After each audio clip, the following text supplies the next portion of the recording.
J'avais en moi une rage, une force sauvage. Je voulais me sauver. Avocate parce que l'injustice lui est physiquement intolérable.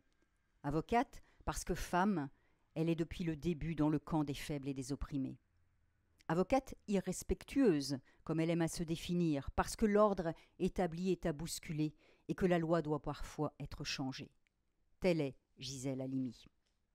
Gisèle Halimi a été l'une des rares femmes à défendre les Félagas. J'ai découvert, horrifié, l'étendue des exactions commises par l'armée française.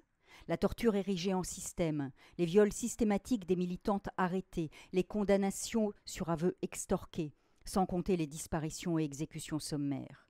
J'étais abasourdie. Pour défendre ces indépendantistes, elle sera menacée, injuriée, elle déplacera des montagnes, elle rentrera à Paris pour Djamila Boupacha, séquestrée, violée et torturée. Puis vient 1971, le manifeste des 343 femmes qui déclarent avoir avorté. Elle le signe, elle dit « J'avais tenu à le signer malgré ma profession d'avocate et le blâme probable qui en résulterait, car j'avais moi aussi, à 19 ans, connu la plus profonde détresse après un avortement réalisé par un jeune médecin sadique, un monstre qui avait fait un curetage à vif en disant « Comme ça, tu ne recommenceras pas ». C'est à cette époque qu'elle va créer le mouvement Choisir la cause des femmes, qui la conduira, entre autres, au procès de Bobigny en 1972. C'est l'histoire exemplaire, comme son héroïne, Michèle Chevalier, la mère si courageuse et si intègre de la jeune Marie-Claire violée à 16 ans et accusée de s'être fait avorter. Alors oui, j'ai choisi d'en faire un procès politique et de m'adresser au-dessus de la tête des magistrats à l'opinion publique et au pays. Les accusés reconnaissaient les faits, ne s'en excusaient pas, ne les regrettaient pas, et avec leurs témoins, elles faisaient le procès d'une loi et d'un système inepte. C'est ce procès qui, 3 ans plus tard, permettra la légalisation de l'avortement.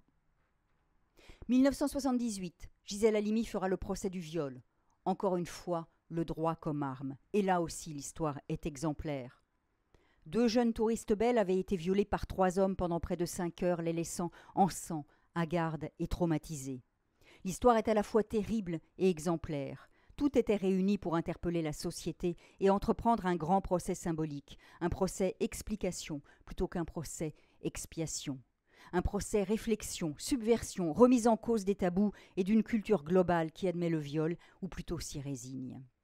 Ce procès, elle l'a gagné. Les 3 hommes ont été lourdement condamnés et la définition du viol a été modifiée par la loi du 23 décembre 1980. Faire avancer la cause des femmes et de leurs droits a toujours été une obsession pour Gisèle Halimi. Elle a utilisé la robe, elle a utilisé l'écriture, avec pas moins de 14 livres, citons Djamila Boupacha, l'avocate irrespectueuse, et aussi l'engagement politique dont elle reviendra très déçue. Gisèle Halimi est retournée à ses premières amours après cette expérience politique. Elle a rejoint la robe qu'elle a portée durant 70 ans, jamais résignée, tenace, combative pour faire avancer la cause des droits des femmes. Elle a toujours su que rien n'est jamais acquis et que pour gagner, il faut la sororité, depuis toujours, la solidarité. Quand les femmes comprendront-elles que leur union leur donnerait une force fabuleuse. Désunies, elles sont vulnérables, mais ensemble, elles représentent une force de création extraordinaire, une force capable de chambouler le monde, sa culture, son organisation, en le rendant plus harmonieux. Les femmes sont folles de ne pas se faire confiance et les hommes sont fous de se priver de leur apport.